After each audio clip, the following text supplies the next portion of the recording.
नमस्कार साथियों, ज्योतिष की चर्चा में आप सभी के बीच उपस्थित हूँ। इसी के साथ आप सभी से आग्रह करता हूँ, चैनल को सब्सक्राइब करें, लाइक करें और शेयर करें।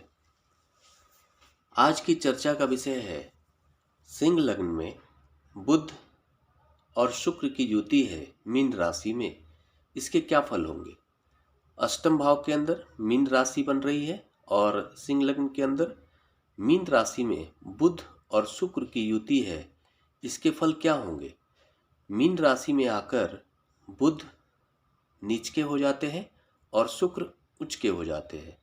मीन राशि बुध की नीच राशि है और मीन राशि शुक्र की उच्च राशि है।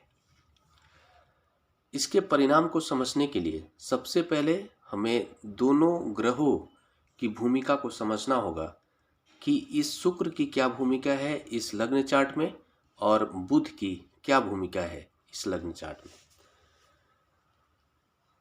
इस लग्न चार्ट के अंदर 3 नंबर लिखा हुआ है एकादश भाव में। 3 नंबर राशि मिथुन राशि होती है जिसके स्वामी ग्रह बुध हो गए और इसको लाभ भाव भी कहते हैं हम लोग। इसके साथ साथ दूसरे घर के अंदर 6 नंबर लिखा हुआ है। 6 नंबर राशि कन्या राशि होती है जिसके स्वामी ग्रह बुध हो गए। इसके साथ साथ शुक्र 2 राशियों के स्वामी ग्रह होते हैं, वृषभ राशि और तुला राशि के। इस लग्न चार्ट के अंदर 2 नंबर राशि बन रही है, कर्म भाव के अंदर 2 नंबर लिखा हुआ है। इस घर के स्वामी ग्रह हो गए शुक्र और साथ में तीसरे घर के अंदर 7 नंबर लिखा हुआ है। ये जो तीसरा घर है इसको हम लोग पराक्रम भाव भी कहते हैं। तो पराक्रम भाव के स्वामी ग्रह शुक्र अष्टम भाव में अपनी उच्च राशि में विराजमान है। कुल मिलाकर इस लग्न चार्ट के अंदर बुध का संबंध एकादश भाव से है, बुध का संबंध धन भाव से है और शुक्र का संबंध कर्म भाव से है, शुक्र का संबंध पराक्रम भाव से है। जब भी कोई ग्रह अपनी नीच राशि में होकर बैठता है तो सबसे पहले जिस घर में बैठता है उस घर को नकारात्मक रूप से प्रभावित करता है। वो घर जिन क्षेत्रों का कारक घर है, वो जिन क्षेत्रों को रिप्रेजेंट करता है, उन सभी क्षेत्रों में नकारात्मकता लाने में कहीं न कहीं उस ग्रह की भी भूमिका होती है जो आकर अपनी नीच राशि में आकर बैठता है। इसके साथ साथ वो ग्रह जिन क्षेत्रों का कारक ग्रह है उन सभी क्षेत्रों से जातक को अपने जीवन में नकारात्मक प्रभाव देखने को मिलते हैं। अगर वही ग्रह कोई भी ग्रह अपनी उच्च राशि में जाकर बैठता है तो इसके परिणाम इस तरह के होंगे कि जिस घर में जाकर बैठता है उस घर से संबंधित क्षेत्रों में प्रबलता लाने का काम करता है और वो ग्रह जिन क्षेत्रों का कारक ग्रह है उन सभी क्षेत्रों में बढ़ चढ़कर प्रबलता देने का काम करता है। इस लग्न चार्ट के अंदर शुक्र और बुध की युति है और शुक्र अपनी उच्च राशि में बैठे हैं और बुध अपनी नीच राशि में बैठे हैं। तो इस युति का मूल प्रभाव क्या होगा? तो सबसे पहला इस युति का मूल प्रभाव यह होगा कि बुध नीच राशि में होने के कारण जितना ज़्यादा नकारात्मक हो सकते थे उतना ज़्यादा नकारात्मक नहीं हो पाएंगे और शुक्र अपनी उच्च राशि में होने के कारण जितना ज़्यादा सकारात्मक प्रभाव डाल सकते थे जातक के कुंडली के ऊपर, जातक के जीवन में, उतना ज़्यादा सकारात्मक प्रभाव नहीं डाल पाएंगे। कुल मिलाकर बुध जितना नकारात्मक हो सकता था उतना नकारात्मक नहीं रह गया और शुक्र जितना सकारात्मक हो सकता था उतना सकारात्मक नहीं रह गया। दोनों ही एक दूसरे को कहीं न कहीं प्रभावित करेंगे और ऐसे शुक्र और बुध की युति अच्छी मानी जाती है। दोनों ग्रहों की आपस में मित्रता अच्छी है। इस लग्न चार्ट के अंदर हम ये देख रहे हैं कि बुध एकादश भाव के स्वामी ग्रह हैं और धन भाव के स्वामी ग्रह हैं। इन दोनों भावों के स्वामी ग्रह होकर बुध जाकर बैठे हुए हैं अष्टम भाव में। इससे ये पता चलता है कि जातक का जो बुध है, बुध नीच का होकर बैठ के और धन से उनका संबंध है, लाभ से संबंध है। मतलब ऐसे भी बुध एक ऐसा ग्रह है जो जातक के व्यक्तित्व में कहीं न कहीं स्वार्थ की मात्रा को बढ़ाने में मुख्य रूप से कार्य करता है। मुख्य रूप से आप ये मान लीजिए कि बुध की भूमिका होती है किसी भी व्यक्ति को स्वार्थी बनाने में। तो जब बुध नीच राशि में जाकर बैठ जाता है तो ऐसा जातक लाभ के लिए, यहाँ पर तो लाभ का सीधा संबंध दिख रहा है, धन का संबंध दिख रहा है, तो लाभ के लिए, धन के लिए, अपने स्वार्थ के लिए वो अनैतिकता के रास्ते पर चला जाता है और कभी कभी बहुत बढ़ चढ़कर अनैतिकता के रास्ते पर चला जाता है। वो जनता के नुकसान का भी परवाह नहीं करता है, उसे सिर्फ अपना स्वार्थ दिखता है, अपना सुख दिखता है। यहाँ पर हम ये देख रहे हैं कि बुध के साथ शुक्र बैठे हैं और शुक्र कर्म भाव के स्वामी ग्रह है और पराक्रम भाव के स्वामी ग्रह है। मतलब कुल मिला के जातक का जो पराक्रम होगा वो बहुत ही पराक्रमी होगा। पराक्रम भाव के स्वामी ग्रह उच्च राशि में जाकर बैठ जाए तो इससे बड़ी बात क्या हो सकती है, ये बहुत अच्छी बात है। लेकिन और साथ में कर्म भाव के स्वामी ग्रह भी है, तो पराक्रम जो होगा वो किन क्षेत्रों में होने वाला है वो ये बता रहा है शुक्र यहाँ पर बैठकर। अष्टम जो भाव होता है वो आपको आयु का होता है, रोगों का होता, बड़े रोगों का होता है, आपको ये मान लीजिए कि इनोवेशन का होता है, गुप्त ज्ञान का होता है, ज्योतिष का होता है, शेयर मार्केट का होता है और तंत्र मंत्र का भी इसी घर से जांच की जाती है कि किसी भी जातक का तंत्र मंत्र के प्रति किस तरह का रुचि रहने वाला है।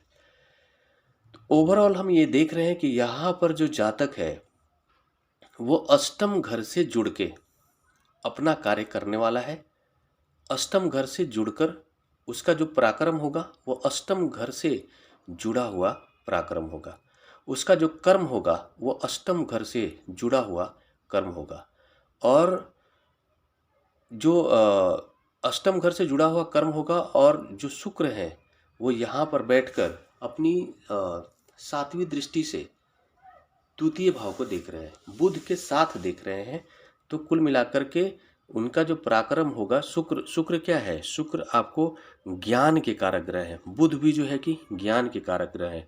जितने भी तंत्र मंत्र विद्या ज्योतिष ये सब कुछ में कहीं ना कहीं शुक्र की बड़ी भूमिका होती है। तो यहाँ पर शुक्र बैठे हैं तो आप ये मान सकते हो कि ऐसा जातक बहुत अच्छा ज्योतिष बन सकता है, बहुत अच्छा गुप्त ज्ञान से संबंधित जो भी जानकारी है इस तरह के जातक के पास विशेष लेवल का आ सकता है। और साथ में ऐसा जातक आप ये मान लो कि बुध के प्रभाव के कारण से इन सारे ज्ञान का उपयोग नकारात्मक रूप में कर सकता है और किसी भी दूसरे को नुकसान पहुंचाने में भी हिचक नहीं रखने वाला हो सकता है। आप ये मान सकते हैं कि ऐसा जातक जो है कि धन अर्जित करेगा और धन अर्जित करेगा बुध के नकारात्मक प्रभाव की वजह से। जो उसका धन अर्जित करने का जो तरीका होगा वो समाज के लिए अच्छा नहीं होगा, वो समाज के लिए वो ठीक नहीं होगा, समाज को ठगने का भी काम कर सकता है ऐसा जातक। ऐसी स्थिति भी बन सकती है और अपने स्वार्थ को पूरा करने के लिए वो कहीं किसी भी हद तक जा सकता है अपने लाभ को बनाए रखने के लिए। यहाँ पर आप ये भी देख लीजिए कि बुध चूंकि जो है कि अष्टम भाव से संबंध बना रहा है, तो अष्टम भाव से संबंध बना रहा है और अष्टम भाव से संबंध बनाने के कारण ऐसी स्थिति में जातक का स्किन से संबंधित समस्याएं आने की स्थितियां बन सकती हैं। लेकिन चूंकि जो है कि शुक्र वहाँ पर बैठ गए हैं तो जिस तरह की परेशानी आ सकती थी, बड़ी परेशानी, उस परेशानी को कम करने में कहीं ना कहीं शुक्र सहयोगी हो जाएंगे। क्योंकि शुक्र क्या है, शुक्र भी तो सुंदरता के कारक है और स्किन से संबंधित समस्याएं जो आएंगी उसको कहीं ना कहीं रोकने में शुक्र सहयोगी हो जाएंगे क्योंकि वो अपनी ही उच्च राशि में जाकर बैठे हुए हैं। तो अष्टम घर को कहीं ना कहीं ठीक करने का काम शुक्र करेंगे और अष्टम भाव को कहीं ना कहीं नकारात्मक रूप से प्रभावित करने का काम बुध करेंगे। बुध ज्ञान के कारक हैं, बुध आपको कैलकुलेशन के कारक हैं, बुध प्रेडिक्शन के कारक हैं। बुध की भूमिका के कारण कोई व्यक्ति जो है कि सीए बनता है या नहीं बनता है। बुध अगर बहुत अच्छा हुआ तो सीए बनाने में बहुत बड़ा सहयोगी हो सकता है। बैंकिंग क्षेत्रों से जुड़ा हुआ जो भी कार्य है उसमें बुध की भूमिका बहुत ही महत्वपूर्ण होती है। तो ये अगर अपनी नीच राशि में जाकर बैठे हुए हैं तो ऐसा स्थिति में जातक का जो कैलकुलेशन की जो क्षमता होगी कमज़ोर हो जाएगी, गणित का ज्ञान जो होगा वो कम होगा, प्रेडिक्शन करने की जो क्षमता होगी वो कम होगी, और साथ साथ जो एक बुध जो है वाणी के भी कारक हैं। तो एक वाणी के अंदर जो आकर्षण होता है, किसी की भी जो वॉइस मतलब वॉइस के अंदर जो मतलब बात करने के जो उसके टोन होते हैं, उसकी जो आवाज़ होती है, उसमें जो आकर्षण होता है, बुध कहीं ना कहीं अपनी भूमिका निभाते हैं। तो अगर वो नीच राशि में जाकर बैठ गए तो उस आकर्षण को कम करने का काम करेंगे। लेकिन यहाँ पर जो है कि बड़ी बात यह है कि शुक्र बैठे हुए हैं, तो शुक्र जो है कि बुध से संबंधित जो भी नकारात्मक प्रभाव जितना हो सकता था उसमें कमी लाने में बहुत बड़ी भूमिका शुक्र निभाएंगे। ये जो प्रभाव बताया गया है पर्टिकुलर इन दोनों ग्रहों की स्थिति के अनुसार बताया गया है। बाकी सारे जो 7 ग्रह हैं उसकी भूमिका क्या है उस पर एग्जैक्ट निर्भर करेगा कि इन दोनों ग्रहों का एग्जैक्ट प्रभाव क्या होगा। शुक्र इन दोनों ग्रहों के अलावा बाकी सारे लग्नेश, गुरु, नौमेश की क्या भूमिका है, कितने सकारात्मक है, कितने नकारात्मक है, राहु केतु कितने नेगेटिव और पॉजिटिव है, उस पर एग्जैक्टली पता चलेगा कि इसका प्रभाव क्या होगा। इसी के साथ नमस्कार। अगले विषय पर चर्चा के लिए आप सभी के बीच मिलूंगा। तब तक के लिए मेरा नमस्कार।